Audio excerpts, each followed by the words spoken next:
Assalamualaikum warahmatullahi wabarakatuh. Halo semuanya, perkenalkan nama saya Raffi Putra. Saya dari kelas 3F Marketing Komunikasi dengan NIM 66622000192. Saya dari jurusan Ilmu Komunikasi Universitas Sultan Ageng Tirtayasa. Di sini saya akan membahas materi perubahan sosial dengan aspek sosial perilaku masyarakat. Video ini dibuat untuk memenuhi tugas akhir semester saya, komunikasi perubahan sosial, dengan dosen pengampu Ibu Neka Fitria. So, without any further ado, let's move on to the video. 1, 2, 3, fuck it.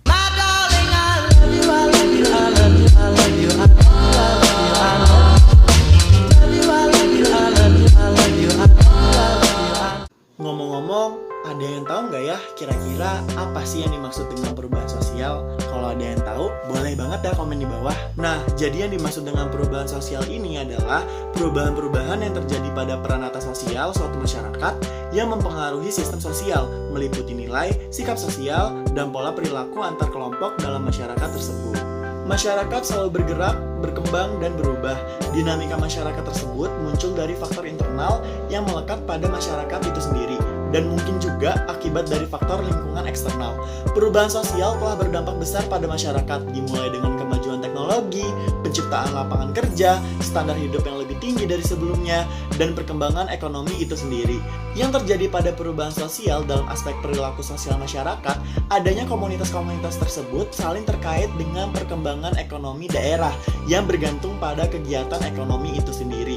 Karena kegiatannya didorong oleh permintaan barang dan jasa, maka kegiatan ekonomi erat kaitannya dengan bentuk fisik, tempat, atau lokasi kegiatan, yaitu penyatuan penawaran dan permintaan yang bernama pasar. Pasar merupakan salah satu bentuk pelayanan publik yang mana adanya transaksi jual beli barang dilakukan untuk masyarakat lokal yang mencerminkan lingkungan ekonomi dan sosial budaya setiap masyarakat di dunia. Seiring berjalannya dengan waktu, pasar mengalami perubahan yang sangat signifikan dari tradisional menjadi modern, tergantung dari jenis tempat dan cara pengelolaannya. Perkembangan tempat perbelanjaan di kota-kota di dunia, baik di negara-negara barat maupun Asia, semuanya melalui berbagai macam tahapan, mulai dari pasar tradisional yang kemudian mengalami proses modernisasi menjadi terserba, jaringan toko, shopping center, department store, supermarket, dan masih banyak lagi.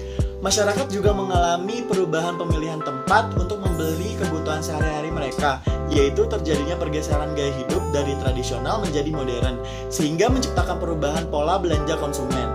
Meluasnya perkembangan pasar modern ini seperti hypermart dan supermarket membuat pasar tradisional di perkotaan semakin terpinggirkan karena menggunakan konsep penjualan produk yang lebih lengkap dan dikelola secara lebih profesional. Pasar modern penuh dengan tata ruang yang rapi, cerah, dan sejuk. Berbelanja tidak dikaitkan lagi dengan suasana yang kotor, panas, pengap, maupun becek.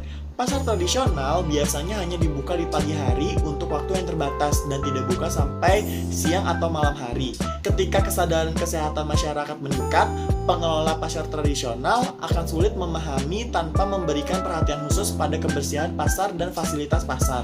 Kualitas pelayanan yang memuaskan menjadi alasan yang baik bagi pasar modern untuk menarik perhatian konsumen di berbagai daerah. Selain itu juga, pasar modern saat ini memiliki manfaat lingkungan yang banyak, seperti lingkungan yang ber-AC, bersih, aman, dan beberapa dengan pilihan hiburan. Pasar tradisional yang semula sebagai tempat berbelanja kaum ibu-ibu, kini tetap saja memiliki konsumen yang kebanyakan kaum ibu.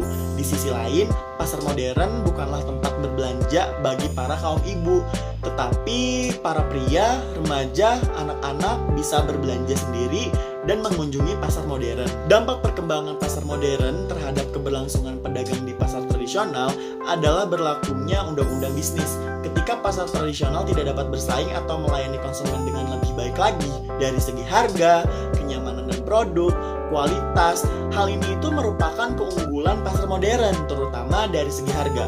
Karena pasar modern dapat menjual produk yang sama dengan harga yang bersaing jauh lebih rendah dibandingkan pasar tradisional.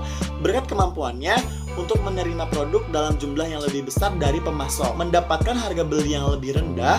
Di sisi lain, pedagang pasar tradisional harus membeli produk dengan rantai distribusi yang panjang, sehingga membuat harga turun lebih mahal lagi bagi konsumen yang kurang menguntungkan. Teori yang terjadi dalam pembahasan ini yaitu teori evolusi. Karena teori evolusi ini menjelaskan bahwa perubahan sosial dalam sistem sosial terjadi secara perlahan dalam jangka waktu yang lama. Menurut teori ini, perubahan sosial terjadi karena perubahan pada cara pengorganisasian masyarakat, sistem kerja, pola pemikiran, dan perkembangan sosial. Perubahan sosial dalam teori evolusi jarang menimbulkan konflik karena perubahannya berlangsung lambat dan cenderung tidak disadari. Kesimpulan yang dapat saya sampaikan yaitu situasi ini harus menjadi perhatian serius nih bagi para pedagang di pasar tradisional.